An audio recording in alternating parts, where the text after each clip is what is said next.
मित्रों, हम 5 दिन का जो शिविर लगाते हैं हर महीने 20 से 25 और 1 से 6 और देश भर के कोने कोने में शिविर आयोजित होते हैं। अभी वर्तमान में बुरहानपुर में कैंप लगा है आवासीय, जिसमें 1 से 6 जून के बीच में शिविर आयोजित हुआ। देश भर से यहाँ पर चिकित्सा करने के लिए लोग आए हैं। दिल्ली से लेकर मुंबई तक के लोग इसमें सम्मिलित हुए हैं और लगभग 42 की संख्या में लोग यहाँ पे आवासीय शिविर कर रहे हैं। आज उनका अंतिम दिन है, 5वां दिन है। 5वें दिन के बाद में उन्होंने शंख प्रक्षालन, वमन, कुंजल, जल नीति, मिट्टी चिकित्सा, कटी स्नान, पेट पर मिट्टी लेप, आहार चिकित्सा और आदि अनेक चिकित्साओं का लाभ लिया। 22 प्रकार की चिकित्सा का लाभ लिया, यहाँ के वातावरण का लाभ लिया। यहाँ पे जो हमने बातें बताई है उन बातों को उन्होंने जाना, समझा और आज वो संकल्पित हो रहे हैं कि हम एक ऐसा जीवन जिएंगे, एक ऐसा आहारचर्या को जीवन में उतारेंगे, ऐसी दिनचर्या को जीवन में उतारेंगे, ऐसी प्राकृतिक चिकित्साओं को जीवन में उतारेंगे जो बिना दवाई से हो। तो यहाँ पर हम प्रयास कर रहे हैं कि एक ऐसे समाज की स्थापना करें, एक ऐसे स्वस्थ समाज की स्थापना करें जहाँ पर दवाइयों की आवश्यकता ना हो, जहाँ पर औषधियों की आवश्यकता ना हो, जहाँ पर हम प्राकृतिक तत्वों के माध्यम से अपने जीवन को समुन्नत बना सकते हैं। तो हमारे बीच में, हमारे सामने आज ये संकल्प वाला दिन है जो विदाई ले रहे हैं और ये संकल्प ले रहे हैं कि हमको क्या लाभ मिला और हम 5 दिन में हमको कितना लाभ मिला और 5 दिन के लाभ के बाद में हम आगे क्या करेंगे उसके बारे में बताएंगे। तो आप देखिए, समझिए और आपका भी मन करता है कि ऐसे स्थान पर ऐसे लोगों के बीच में आकर हमको चिकित्सा लेना चाहिए, तो आपको ज़रूर आना चाहिए। तो आप अपने फीडबैक देने के लिए सबसे पहले मैं फिर से हमारे बीच में कहाँ से आए भाई साहब आप? महाराष्ट्र से। तो इनको डायबिटीज़ में काफ़ी लाभ मिला है, मेडिकल लाभ मिला है। 5 दिन में नहीं, सिर्फ 3 दिन में इनको लाभ मिला, ये आपको बताएंगे। नमस्कार, मैं वैशाली पाटिल। मैं हायर सेकेंडरी बसाड़ में, गवर्नमेंट हायर सेकेंडरी बसाड़ में टीचर हूँ, इकोनॉमिक्स पढ़ाती हूँ मैं। और हमारा जो काम रहता है ज़्यादातर मतलब जैसे अपना पीरियड है तो क्लासरूम में जाओ, और प्राइवेट स्कूलों जैसे ऐसा नहीं है कि खड़े होकर ही पढ़ा, कभी थके तो हम बैठ के भी पढ़ाते हैं। इसलिए और अपना पीरियड नहीं है तो अपन अपने आराम से खुर्स में बैठे। इस प्रकार 3-4 पीरियड के अलावा ज़्यादा हमें पीरियड रहते नहीं, तो बहुत बार हमारी मतलब बैठने की ये हो जाती है। तो लॉकडाउन के दरमियान भी मेरा वेट बहुत ज़्यादा बढ़ गया था और वेट बढ़ने से मुझे एसिडिटी, गैसेस, ये प्रॉब्लम भी मेरी बहुत बढ़ गई थी। मैं 4-5 साल से ये संस्था के बारे में जानती हूँ, क्योंकि मेरे बहुत सारे टीचर साथी जो है वो मुझे बोल चुके थे कि अगर अपन साल भर में एक बार भी ये थेरेपी करते हैं तो अपने घुटनों का दर्द, ये वो सब परेशानियाँ दूर हो जाती है। लेकिन मुझे समय नहीं मिल रहा था, छोटे बच्चों की फिर काम करना घर का करने के लिए कोई नहीं था। मैंने फिर मेरी सास और ननद को ही बताया था इस बारे में। तो मेरी सास को आज से 2-3 साल पहले उनको हार्ट में ब्लॉकेज आ गए थे, उनको बीपी की परेशानी है, उनके हार्ट में ब्लॉकेज आ गए थे। तो उनको डॉक्टर ने बाईपास सर्जरी करने का बोल दिया था। तो मैंने उनको बोला था कि आप एक बार मतलब मम्मी को वहाँ पे लेके जाओ। मेरे मिस्टर को बोला मैंने कि मम्मी को आप एक बार वहाँ पे लेके जाओ, मेरे बहुत सारे टीचर साथियों ने मुझे बताया आप एक बार ट्राई कर लो।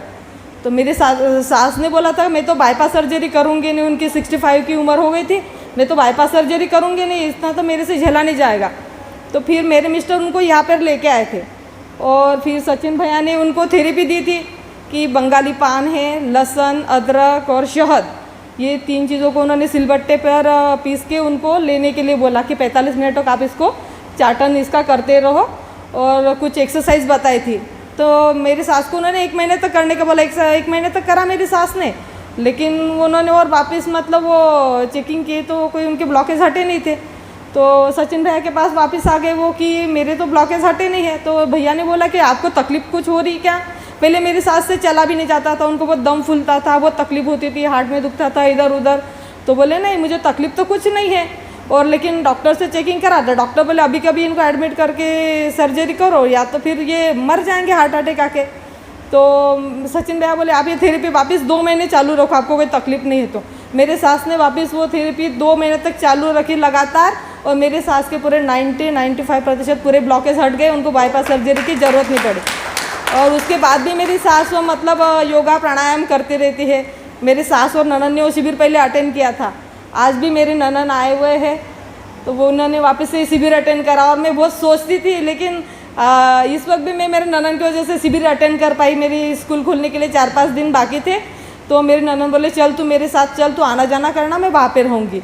तो उनकी वजह से मैं मेरे मतलब ननद को भी थैंक यू बोलना चाहती हूँ कि उनकी वजह से उन्होंने फोर्स किया, इसकी वजह से मैं मतलब ये शिविर में आ पाई और मुझे यहाँ पे आके बहुत मतलब रिलीफ लग रहा है। जैसे मैं योगा प्राणायाम तो करती थी, लेकिन गैस एसिडिटी के लिए मैं पतंजलि की एलोवेरा जूस, आंवला जूस दोनों पीती थी, बहुत सारी योगा प्राणायाम करती थी, लेकिन रात में जो गैसेस जो हो जाती थी उसके कारण पीठ में दर्द, कमर में दर्द, और उससे फिर वो नींद नहीं होती थी, नींद खुल जाती थी, ढंग से नींद भी नहीं होती थी, और उसके कारण फिर सिर दर्द या तो फिर वेट बढ़ने के कारण थोड़ा सा घुटने में दर्द और फिर उठने बैठने में भी तकलीफ होती थी, भारीपन लगता था।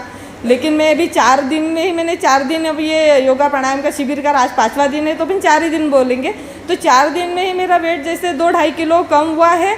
लेकिन मुझे इतना मतलब अंदर से हल्कापन लग रहा है कि उठने बैठने में मुझे तकलीफ नहीं हो रही। पहले दिन जब सचिन भैया ने जो संवेदन का प्रोग्राम रखा था तो उसमें मैं कंटिन्यू बैठ नहीं सकती, मैंने कितनी बार पैर फैलाया है पीछे लिए, पैर फैलाए पीछे लिए, अभी मैं कितनी देर से कंटिन्यू पालकी मार के बैठी हूँ, मुझे कुछ भी तकलीफ नहीं हो रही है। तो मैं गायत्री परिवार को बहुत बहुत धन्यवाद देना चाहती हूँ और गायत्री परिवार के पूरे स्टाफ को भी बहुत धन्यवाद देना चाहती हूँ कि आप इसी तरह समाज सेवा का कार्य करते रहे और लोगों की ज़िंदगी सुधारते रहे और लोगों को भी मतलब इसका मतलब सेवा का मतलब लाभ मिल सके और उनका आशीर्वाद गायत्री परिवार को मिल सके। बस धन्यवाद, थैंक यू। समाज का लाभ गायत्री परिवार का लाभ है और समाज को लाभ मिलेगा तो हमारा लाभ है। लाभ क्या है कि सही दिशा में हम आगे की तरफ लेके जाए। ये जो हृदय रोग है, ब्लड प्रेशर है, डायबिटीज, ये कुछ बीमारियां नहीं है, ये सिर्फ भय व्याप्त करने के लिए समाज को डराकर समाज से ही पैसा कमाने का एक बहुत बड़ा सिस्टम बना हुआ है। तो आप डरे नहीं। चलो बीमारी अपनी जगह पर इतना डर पैदा करना चिकित्सकों द्वारा कि व्यक्ति रात में ब्लड प्रेशर नहीं बढ़ाए तो बढ़ जाएगा। मैं देश भर के चिकित्सकों से निवेदन करूंगा कि आप चिकित्सा करें पर कम से कम पेशेंट को और उसके परिवार के लोगों को डराने का काम तो ना करें। उनको उत्साह, उमंग, खुशी, प्रसन्नता पूर्वक चिकित्सा देने का प्रयास करें।